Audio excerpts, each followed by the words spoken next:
It's time to share secrets and insights from fellow entrepreneurs. If you're looking to grow or start a business and you're a game changer, then keep listening to Avanti Entrepreneur for great advice from your host, Dave Mamano, America's entrepreneur coach.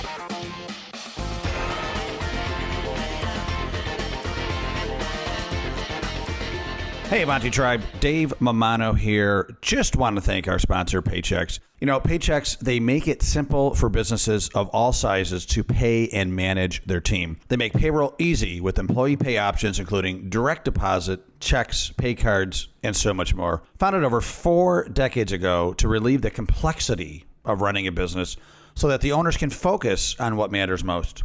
Above all else, and more than any other company, Paychex makes it simple. Visit AvantiEntrepreneurGroup.com. Go to our partner link and check them out. They're offering you a free month of payroll just for giving them a shot as an Avanti Tribe member. Give them a shot, folks. They really help this podcast to be possible. Really appreciate Paychex. Now, enjoy the show.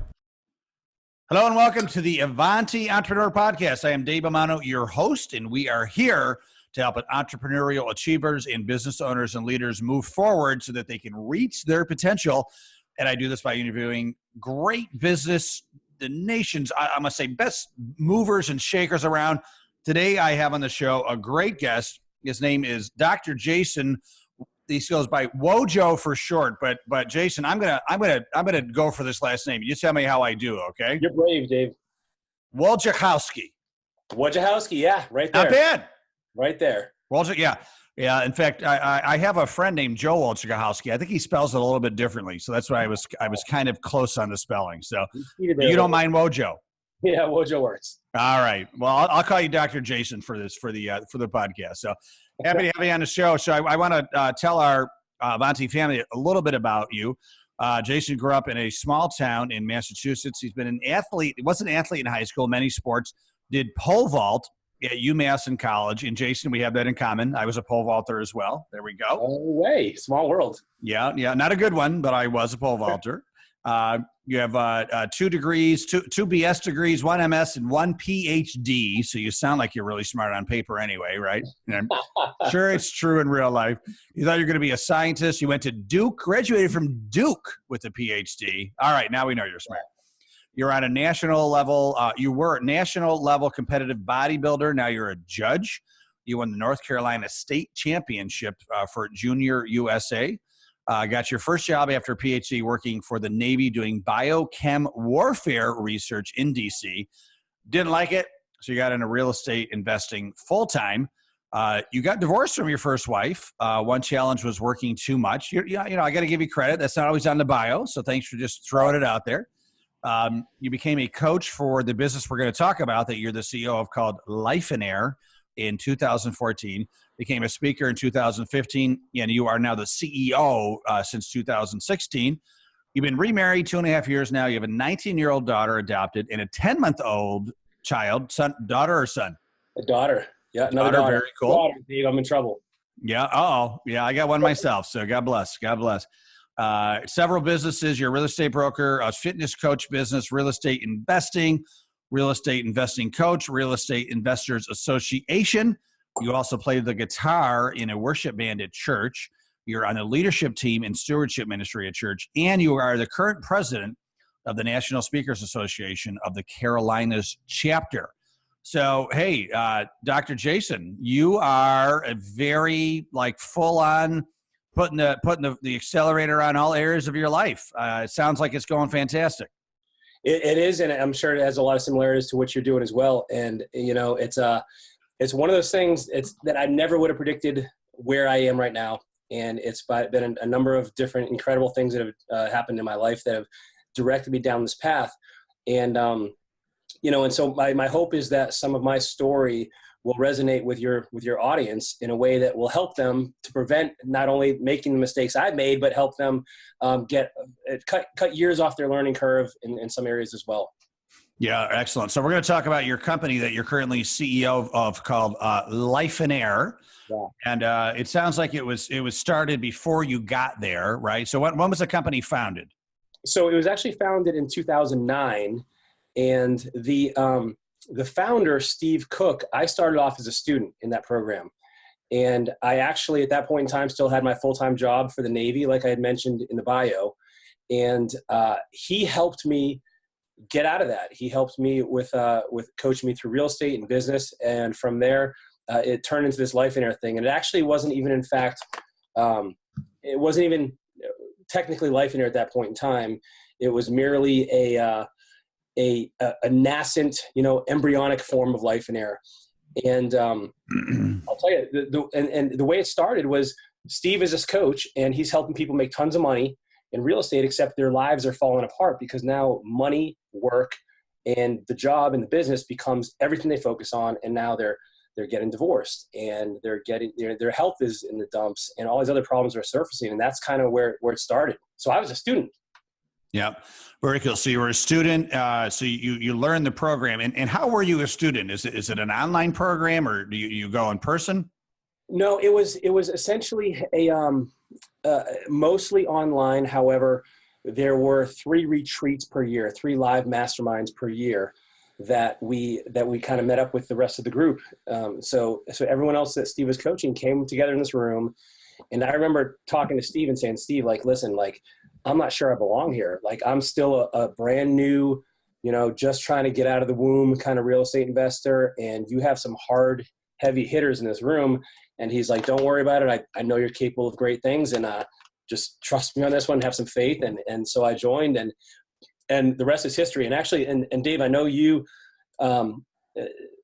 ascribe to this theology as well, that it's who you're around, and being around other high quality players has a huge impact in your life. And I am not ashamed to say that in itself has had more of an effect on my life than anything else. Meaning I've always been the dumbest kid in the smart classes, the slowest kid on the varsity track team. And so other people around me have always I've drafted their success, you could say. And I know you're a fan of that as well with the stuff you do. Yeah. I mean, one of my favorite business philosophers, God rest his soul, Jim Rohn, used to say that you're the average of the 5 people that you spend the most time with, right? Oh, yeah. And, a good friend of mine, who thankfully is still alive, Cameron Harold, says, if you're the smartest person in the room, you are in the wrong room. And so that was a good lesson for you, that it was okay that, in your mind, you were at the bottom of that totem pole because you were able to move up to the level of the other people that you were surrounding yourself with. And you probably remember that experience and welcome the opportunity to bring other people up now as well, right? Oh, absolutely. I love that. It's a fantastic opportunity. So tell us about the business model of Lifeonaire. How does it work?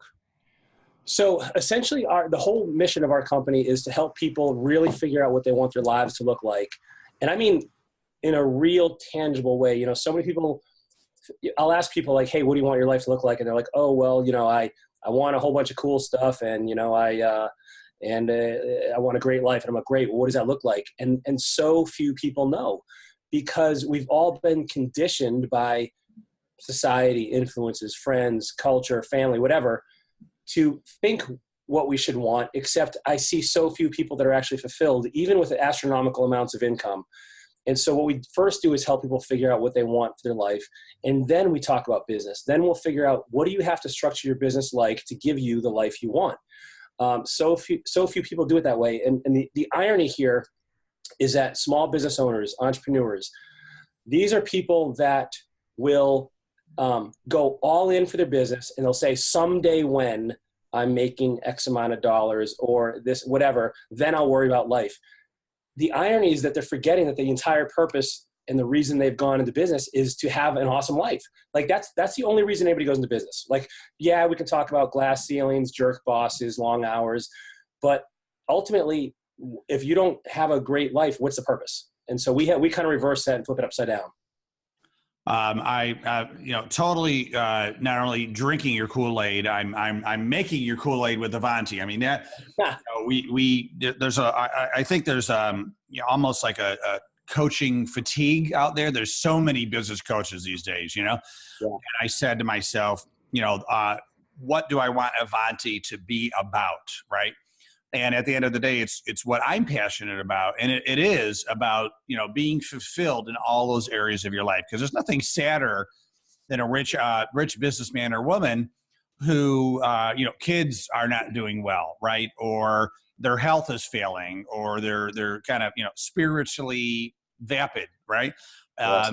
And they're so they have all this money, but they're just not fulfilled, happy people. And I agree with you completely. In fact, I'm writing a book about being a completely fulfilled entrepreneur. And one of the guys I talk about in the book is a friend of mine, Jay Goltz. And Jay is a very successful entrepreneur in Chicago. He has 5 businesses. He's written a couple of books. He's been on the cover of Inc. magazine. And early on in his career, when he was first starting out being an entrepreneur in the 80s, he spoke at a conference. And the guy that spoke right before him was the number 2 at, and it's the guy, Jay's keeping the guy's name anonymous, but he was the number 2 at arguably the best entrepreneurial company of the 80s, right? Like global superstar, right? The Jeff Bezos of the 80s, right? And so after Jay got done speaking, he went up to this guy who, like I said, was the number 2 at the company, kind of the yin to the yang, and asked him, about the CEO. And he said, well, what are his kids like? How are his kids doing? Was the question. And this guy said, well, they're really, and he used the word, they're really effed up.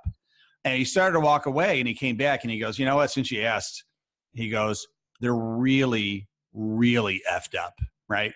And that hit Jay. He was a young entrepreneur at the time, and that hit Jay like a ton of bricks, because he didn't want to be that type of entrepreneur. He wanted to be the entrepreneur that certainly made money. We got to make money. That's the blood. That's the oil. Right. But if you're not paying attention to those other areas of your life, what good is the money going to do you? Buying a nice car, it wears off after a while, right? But having nice relationships and being in good mental health and physical health and being in touch with your spirituality. All this stuff is so important, right? Oh man, you hit the nail on the head. And I'll tell you, here's what I see happen sometimes is so tragic in that, and by the way, all of these life things that we're talking about that are, that you don't see a direct relationship to business, eventually they all do affect your business. So you think that by focusing on the business and ignoring these other things in life, the business will be set on a smooth course of sailing. That is not true. It is only a matter of time until those consequences of ignoring your personal life will show up in your business as well. And this is why, quite a number of years ago, I'll be the first to admit, I was impressed by people that made a lot of money. And I aspired to that. Now, for me, what's changed is I'm not impressed by that. I want to see if you make a lot of money and you have a life, because anybody with that can work hard enough and has a rudimentary level of skills and abilities can make good money. But if you don't have a life, then what's it all for?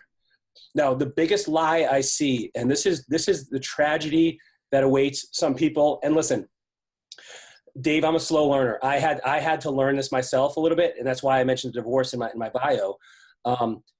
When you're poor or when you're not doing well financially, you can lie to yourself and believe it, that if I had the money, life would be better, things would be easier, and I'd be set. Here's what happens though, is you get to the end of that journey, and hopefully it doesn't take you 5 or 10 or 12, maybe hopefully 20 years or a lifetime. Hopefully you find this out sooner rather than later, but you can't lie to yourself anymore when you have the money and life sucks. Who else are you going to blame? You're the only person you can blame. And that's the tragedy. When you get there and make that discovery, you can't lie to yourself. That's a hard, cold bucket of water in the morning. Yeah, no, going back to Jim Rohn again, he says a quote that goes something like, exactly what you're saying is you could fool your banker for so long, your friends, your spouse, your business partners, customers. But at the end of the day, you can't fool yourself, right? If you're being true or not, right? So yeah, no, very, very true. No, I'm really liking. So what do you guys have like coaches around the country that I know you came to Rochester, and that's I met you through a mutual friend, Laura Marsala. Laura, I believe, went to your seminar, met you, and introduced us. So it sounds like you do, you guys do some traveling, and do you have a network of coaches that help people? Yeah, so we actually so we have a book, right? The Lifeonaire book, and it's a story. It's a fictional story for people that aren't even readers, and we know that not everybody's a business book reader. I love business books, but that's not everybody. And so the Lifeonaire book is probably the first introduction people get to us and these concepts, and it really hits home for a lot of people. And then we have these live events that we hold all over the country, and they're 3 days long, and we dive in with the attendees to really help them figure out like where they are, what do they want life to look like, and then how do we get there? And believe it or not, the how is actually the easy part. It's the what and the why that are more challenging to discover. And so we kind of walk people and hold their hand through this process to help them figure that out for themselves. And then, yeah, for people who want to continue that and take that next step and come alongside other people that are living this and who are pursuing their vision for their ideal life, then we offer like an ongoing coaching program. We have coaches all over the country, and it's just been an incredible blessing. And I'll tell you, like, what I've seen, it's funny because a lot of our students have become coaches because they've seen the effects it's had in their own life, and they're like, wow, I want this for other people. I want other people to experience and have what I now have. And so it's this really cool kind of circle. Yeah. And really, what a great way for to have a maintenance program, right? Because the best student is the teacher, right? Oh yeah, oh yeah, oh yeah. Yep, I love it. What are some of the challenges? I mean, I want to dig in under the hood as being like being a CEO of a company. What are some of the challenges that you experience about successfully running a company? So one of the more challenging things that I've seen is it kind of falls in two fronts. And the biggest from my perspective, when I look at running the company, and it's a healthy company. We have somewhere, well, depending on when you catch us, we have between a dozen and 20 employees, or contractors running for us at the same time. So what I've found, one of the more challenging things is keeping the morale high, keeping trust high, keeping the culture flourishing, positive, making sure that everyone feels heard, making sure that everyone feels like they are part of something larger than themselves. And they have and when something isn't going well, they have the total freedom to share that. And there's no, just because I'm the CEO doesn't mean you can't tell me when something's concerned or you have to be afraid for your job. Like that's how we grow. Like I just had a discussion earlier with one of our employees who I said, listen, you're in the weeds on this. You're the person who's on the ground. I'm not. Like, I need to hear from you how this is working. And if my ideas don't make sense or you have a suggestion or a better one, please let me know. And I found that collaborative environment has been tremendously helpful. But when I sit in a room by myself and try to make a decision without kind of getting the input from other people, and that causes problems. And a lot of times I have blind spots that I don't, of course, by their nature, I don't know they're there. Right. And so I've found that really helpful, and dangerous and hurtful when I don't do that. Yeah. So being the CEO, I mean, you have to be the example, right? Like your employees, your students, et cetera, they need to see you not only talking the talk, but walking the walk. So how do you ensure that you are, living the example of the Lifeonaire philosophies and strategies? So I'll tell you, I am very, very aware. And actually it's kind of funny you mentioned this, because so when I first became CEO, because I mentioned I was a student first, right? And so I was a student then I became a coach and a speaker for them, but I was still a peer. At that point, I was still a peer with the other coaches until I took on the role of CEO. And now all of a sudden in my mind, there wasn't any difference, because I still looked at these people as like, we're still colleagues. And I remember one time I talked to somebody the way I would talk to a friend. I was probably a little bit more direct than I should have been. And then one of the other coaches who I'm really good friends with is like, hey, you're probably a little short with them. And I'm like, what do you mean? We're friends. They're like, yeah, you're friends. But when you took on this position, you your perspective in other people's eyes that changed. And now you're the CEO and you have to hold yourself a little bit differently and carry yourself a little bit differently. It's not just a friend. It's like, you can't be your best friend with your kids, right? You have to still be a parent. And so that was a wake-up call for me that, man, I really need to not only watch how I interact with these people, but they're looking at me, they're watching me. And I need to go above and beyond of setting that example. And as much as I can expect as for any employee, I need to amplify that in my life 2, 5, 10-fold. So if I expect something from them, I better go above and beyond that, so that's now their reference and their frame of what they can kind of look towards and model themselves after. So how do you do that? What are some of your specific habits, daily habits that you do to max out business, health, spirituality, relationships, everything that's important to you personally? How are you doing that every day? So for me, it all comes down to my calendar. And so for example, one of the things we do at this 3-day event is we help people figure out what they would want to do with their life on a blank calendar if they had not any concern for money or work. And so what they do is, so for instance, we'll have them put down everything that's important to them first. And this is harder than it sounds. We have everything, you have them put them down, everything they want to do first, and then what's left for work is what's not scheduled. So for me, I've realized that my routine, and I hate to use the word routine because routines can get stale, but what my model of my existence is based off of, like, a schedule. So for instance, like every morning I'm waking up and I have an hour of quiet time, where this could be either me studying, praying, reading the Bible, meditating. This is my quiet time that allows me to kind of gain focus for the day. I then for my health, I'm heading over to do cardio, or I'm heading down to a state park right near my house. I got a little wiener dog named Rusty, and we'll hit the trails. And so just those 2 things alone set my day, because now my mind is right. And if I skip any of these, I notice that resonance in other parts of my life. Like I see the effects of that. And so those 2 things start that. I'm also very, very diligent with I guess you could call it time blocking, which I don't typically think of it that way. But for instance, with this calendar that I mentioned earlier, I have figured out that in my day, before something is going to start to suffer in terms of the things I want to do with my life, I have roughly 25, maybe 30 hours a week maximum that I can work. So if I don't honor that boundary, something's going to, like, what am I going to give up? Am I going to give up dinner time with my family? Am I going to give up the walk with my daughter and my wife, like after dinner? Am I going to give up lunch with a friend? Like, what am I going to give up? And I'm not willing to give anything.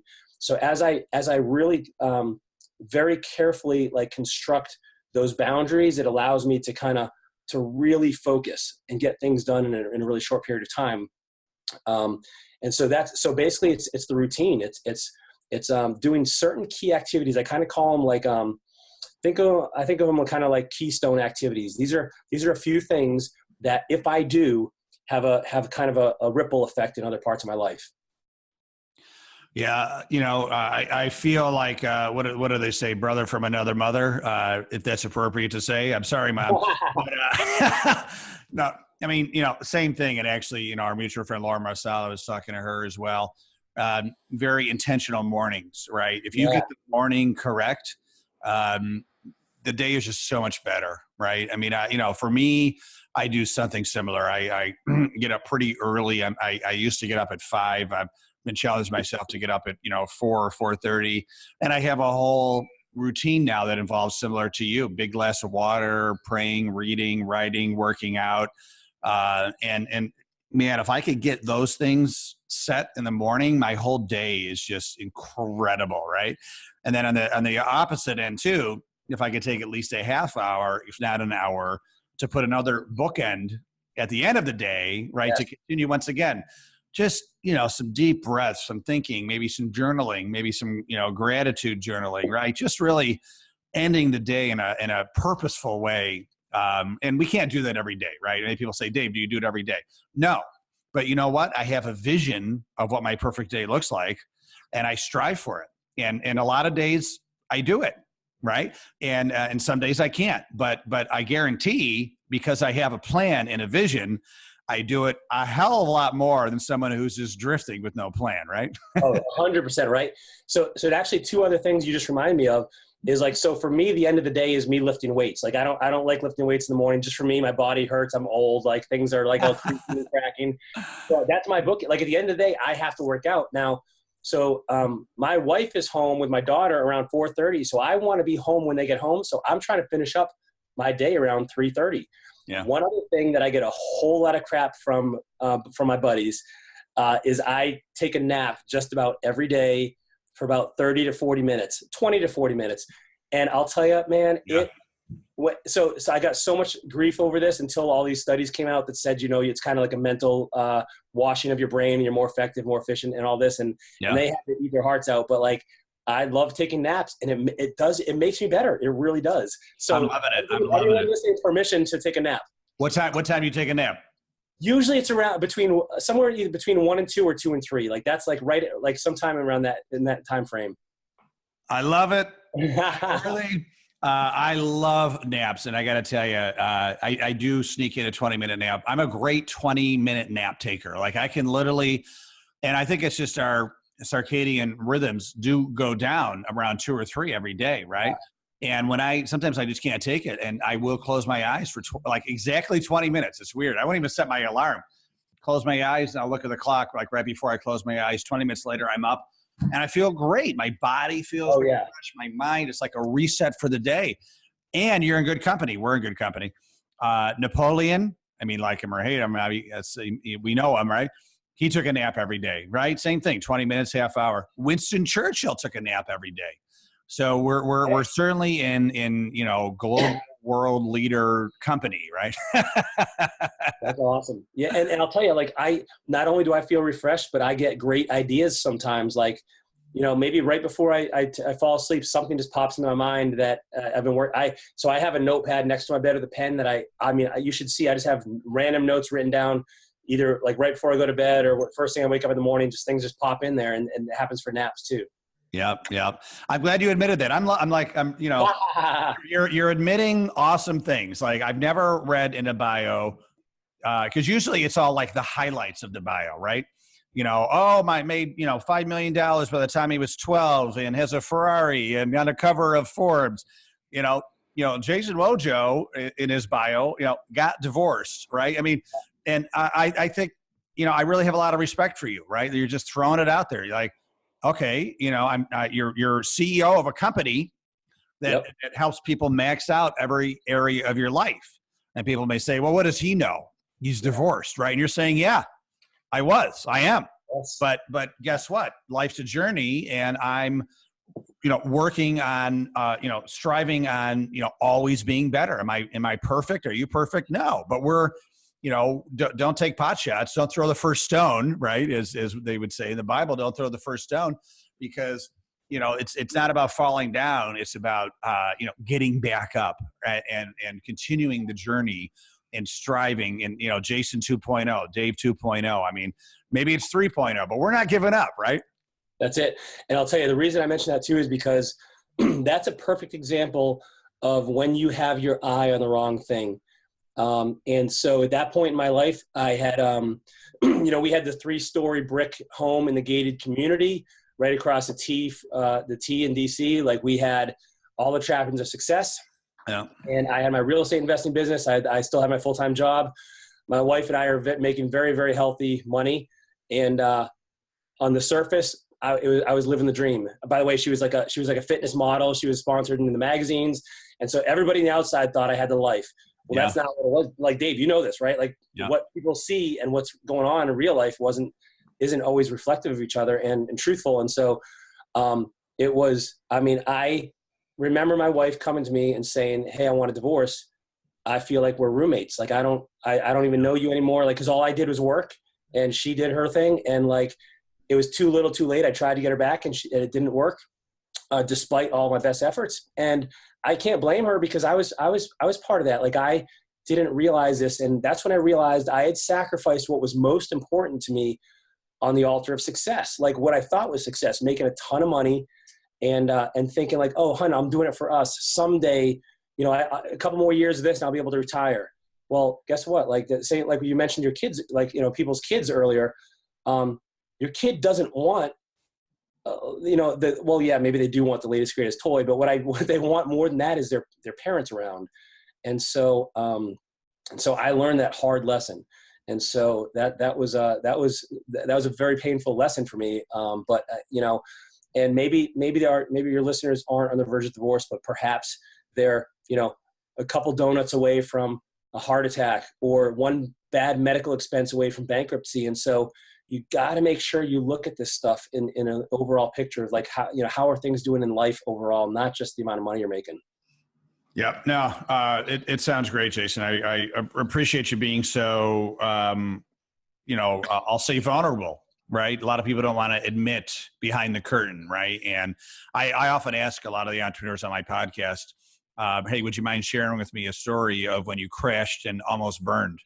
And they're like, oh, which story do you want, right? I mean, it's right. Like, because they normally, it's not natural to talk about them, right? Like, hey, here's how I messed up 3 times in the past year. Like, no, we want to talk about our wins. But I think it's also talking about, the quote unquote failures, and it's not really a failure. It's a learning lesson, but talking about those and sharing those so that you can help others. Like you being so open and honest and vulnerable about your experience and what you learned from it and where you're taking, your second marriage to be because of it. I think those are great lessons for people that are maybe, just getting married or struggling with their marriage currently. And so by you sharing, that experience, which wasn't easy to go through and not easy to share, because then you got to relive it, right, a little bit. But I think it's fantastic that you're using that experience to help people instead of trying to put it under the carpet and just look perfect.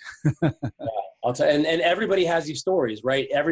And people need to feel okay that, I'll give you an example. So we were holding one of these 3-day events in Atlanta, and a gentleman, and we encourage people to be really vulnerable at these events. And people are actually sharing incredibly sensitive things. I mean, there's often tears, believe it or not. And one gentleman raises his hand and he says, hey, listen, I get that you guys want people to be vulnerable and share their mistakes and failures and what's really going on in their life. But I do business with a lot of people in this room. And my fear is that if they knew what was really going on with me, they wouldn't do business with me. If I'm having problems or challenges in my life, they would not want to, they'd run. And so I'll never forget, this other guy raised his hand sitting across the room.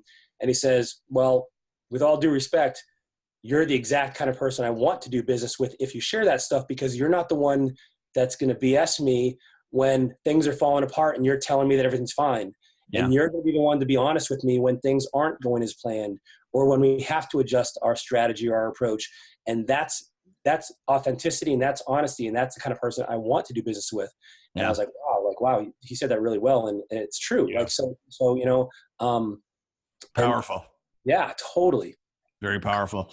Yeah. I mean, I'm sure you've heard of Grant Cardone. I just had him on the podcast and he's very open. He had a lot of drug and drinking problems in his teens and 20s and finally he got his act together, but he doesn't hide it. He's like, listen, I was a bum and he's blessed to be alive. He's like, he feels like he came close to dying because of all the drugs he did. But he admits it and he moved on. And I think we like him a little bit more because of that, because you're like, all right, he's a real guy. He messed up, but wow, he was able to, kind of do a control-alt reset with his life, use that experience to, make it part of the journey and obviously use that energy for more positive things and then helping others with it. So, I think we're entering a new age of enlightenment when it comes to being vulnerable and when it comes to feeling okay that we're not perfect and to be able to talk about it. And you're obviously with Lifeonaire and you're really spreading that word and doing some great work. So if people want to, learn more or take a class or these 3-day seminars, how do people get involved with Lifeonaire? Like let's say they listen to this podcast and they're like, that sounds cool. What would be some of the first steps that they could do to get involved? So I would first grab the book off of Amazon. It's available at other booksellers as well, but that's of course the easiest place to get it. And it's going to hit you between the eyes. we've had people tell us, man, it feels like you wrote this book specifically to me. And it's really powerful. It's been compared to Rich Dad, Poor Dad, actually, in terms of its impact. We have very different models and belief systems, but in terms of the impact. And pick up the book and then head over to lifeonaire.com and you'll find out about the events there. We have a lot of free content and resources for people. We're all about sharing this message. We believe this is something that everyone can benefit from, but especially people that are predisposed and susceptible to working all the time and letting money and business become kind of their idol. So it's a book called Lifeonaire? Yep. Yeah. The book is called Lifeonaire. And I went to your site and I watched your video. And what I like about your program is there's a lot of other programs out there that, not a lot, but there's other programs out there that have a similar message, right? That are trying to be, teach people to be a little bit more of a holistic entrepreneur, we'll say. But in my opinion, they're a little too touchy-feely when it comes to making money. And, listen, we need to make money, right? Like, we're entrepreneurs. We're not focusing on that box. It is about profit. It is about making money. So you talk about that, it's like, it's on your site, it's in your video. So we're not ignoring that piece. Let's max that out. But at the same time, how can we do everything else too and lead that balanced life, right? Well, I'm so glad you said that because, people are asking me like, so what exactly is Lifeonaire? Is it a life coaching? And I'm like, no, it's a combination of life and business coaching. And here's why you need both. You can have a life coach that could be fantastic with helping you with your mindset, your limiting beliefs, help you be more grateful for things going on in your life and help you with that kind of side of things. But they have zero clue how to make money. And the truth is, like you said, we live in a financially based world, like it or not. And so you need to learn how to make money. Now, conversely, you could have strictly a business coach who does nothing with the life side of things. And they might help you make a ton of money, but what if they ruin your life in the process? So you need to have these integrated. And we've realized this a while ago is that you do need both. And we believe you can have both. You can have the life you love and the business you love and combine those. And so that's really what we're passionate about, because the truth is, if you have all the money in the world, but you have no time to enjoy it, that's no good. And conversely, if you're broke, but you have time, well, that's going to significantly limit your options. And so you need time and financial freedom. You need the life and the business. Jason, I'm so glad we met. You're just giving me so much great energy because I wholeheartly believe in exactly what you're doing and what you're talking about. I have a daily visualization that I read every morning, and it takes me about 12 minutes, right? And I started it with another guy on my podcast who created this Think It, Be It program, right? And it's about, really maxing out all those different categories about life that we're talking about. And I kind of took it to a new level. I made it to a PowerPoint, and I'm a very visual person. And so I put some more color in there and some more BAM emojis and, just really, I read it every morning, and it's a visualization of where I want to be with all these different areas of my life, business, of course, but spirituality, relationships, fitness, etc. Right. And some great affirmations. So it really is an incredible time for us to meet, because I feel like we're going to build a great relationship here. I'm building Avanti chapters all over the country. And these are, it's basically a chapter of a network of entrepreneurs who certainly care about making a profit with their business, but care about everything else as well. And so I think there's a lot of stuff that we can partner on and do together as I grow and as you grow, because your message, I think, is so needed. And I think it's the right time. I think people are receptive to it. I think people are finally realizing that the go of working all the time and making money is not what life is all about. And are open to, I'll say finally at a point of enlightenment where they're realizing they want more, and it's okay to want more. Yeah. Well, Dave, and one thing that you just said struck me is that, in our culture, busyness has been glorified. We wear like a badge, like, oh, you think you're busy? Wait till I tell you about what I'm doing. Yeah. And I may offend some people when I say this, but I believe in most cases, busyness is either a sign of fear, lack of creativity, or a lack of discipline. Like, and it's a, or intellectual laziness even, where what you're telling me is either you're fearful of, it could be, I mean, that's a whole nother discussion of what you're fearful of, or you haven't put the systems, tools, processes, people in place to kind of accomplish your end result, your goals, without you being the person who's doing it all. Like, you're running the circus. Like, you have to move from being a performer in the circus to the circus master. And so like but it's a mindset shift, because so people are addicted to being busy. It's true. Well, you're right. And to your point, a lot of times they're just covering up things that they don't want to deal with or think about. Right. Totally Just, true. a lot of people aren't comfortable at just sitting in silence and doing nothing for an hour, right? Because they have to deal with their own crap, we'll say, right? Right. Well, so this is funny. I have a student, and she's a rock star real estate agent, closing 70+ deals a year on her own. And she she's giving me a lot of resistance about systemizing her business. And when I started digging in, we'll come to find out she's single. And right now she can easily justify to herself and rationalize, well, nobody has time to date me, and I don't have time to date anyway because I'm so busy. Now, what would happen if she did have the time? She would now be forced to deal with the realization of, like, okay, I'm single and I have time. So what does that mean about me? What does it mean about my appeal? How appealing I am to people, or my dateability, or what about, being alone? And so, exactly like you said, like these real life things that we're kind of suppressing or pushing under the carpet, and just staying busy instead. Yeah. And by telling herself those thoughts, they happen. Right. I'm too busy for a guy to like me, or to, and guess what happens? She's too busy for a guy to like her. Right. Or how about the guy who, he's fighting with his wife.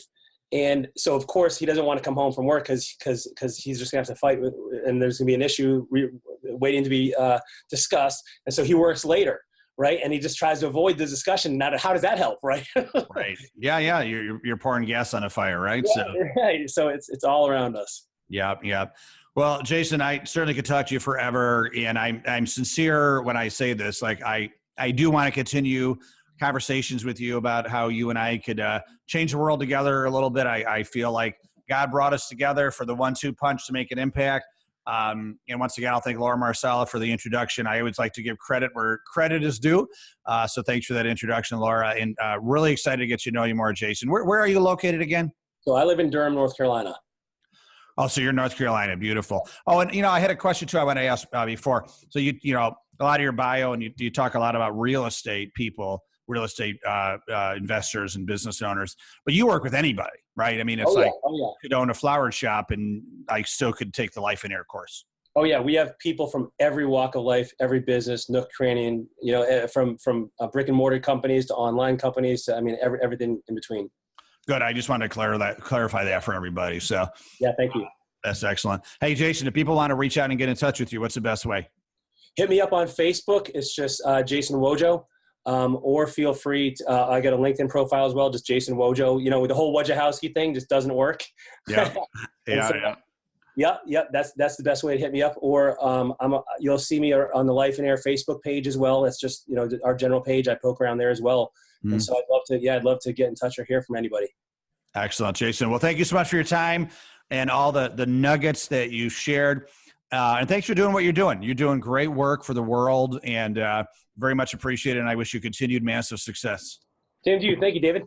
And thank you, Avanti listeners. Always appreciate you. You can hear this episode and over 100 more at AvantiEntrepreneur.com.